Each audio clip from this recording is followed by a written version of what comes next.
Hello friends, कसे आहात सगळे? आज आपण बनवणार आहोत सोयाबीनचा सुक्का बनवणार आहे।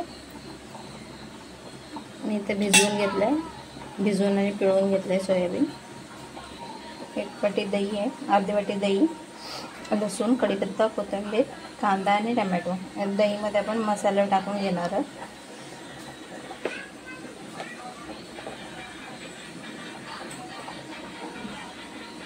अर्धा चम्मच लाल तिखट,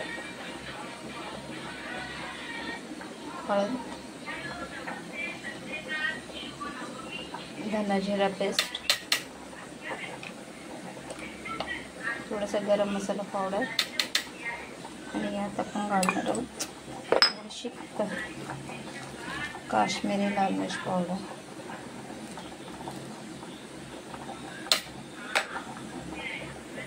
आणि थोडीशी कसुरी मेथी घालते मी। आणि व्यवस्थित मिक्स करून घेऊया आणि आता आपण मीठ घालून घेऊया थोडंसं, कारण थोडंसं मी भिजवताना मीठ घातलेलं आहे, आपण थोडंसं टाकून देऊया। मिक्स करून घेऊया आपण व्यवस्थित।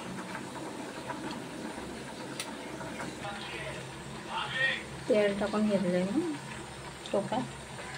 यात आपण घालणार आहोत थोडीशी जिरे, लसूण आणि कढीपत्ता।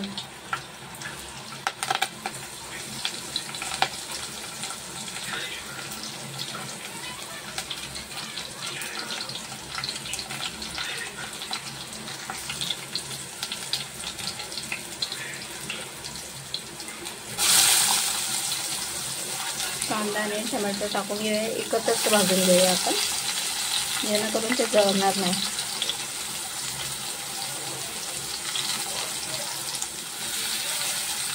तर आपल्याला भाजून घ्यायचं, भरपूर नाही भाजायचं आपल्याला, थोडंसं आपलं कच्चं पण असतं तेवढं फक्त काढून घ्यायचं। आणि आता आपण जो मसाला केला होता तो टाकून घेऊया, दही आणि बाकी मसाला पण केलेला आहे।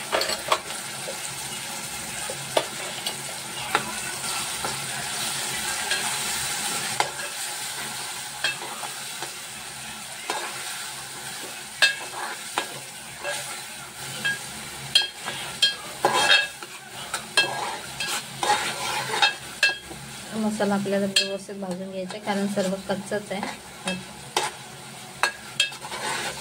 आपण मसाला व्यवस्थित भाजून घेऊया।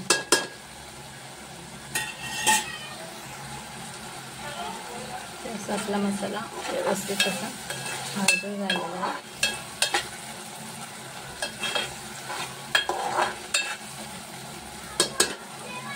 ते बघू शकता। आणि यातच आपल्याला घालायचे थोडीशी कोथिंबीर,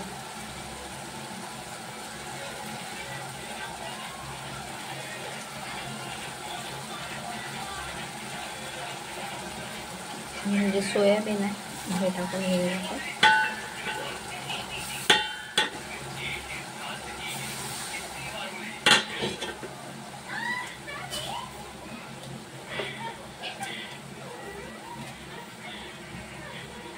पूर्ण मसाला भाजून झाल्यावर आपल्याला हे टाकून घ्यायचं सोयाबीन।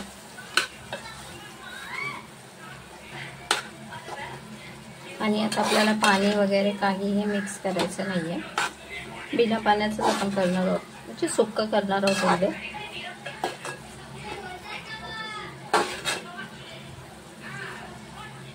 असं बघू शकता किती छान असं झालेलं आहे। आणि आता आपण थोडासा लिंबू घालूया, लिंबू टाकून घेऊया आपण थोडंसं।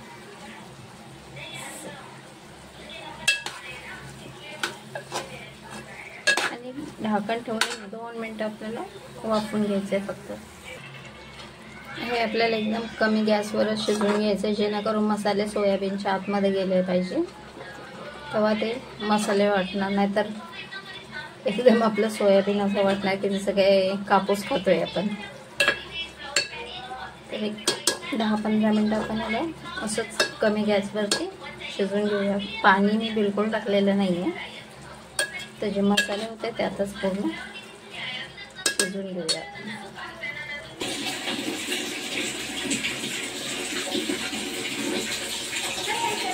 तर बघू शकता अशापैकी आपले सोयाबीन बनवून झालेलं आहे. जर माझ्या चॅनलवरती नवीन असाल तर लाईक आणि सबस्क्राईब नक्की करा.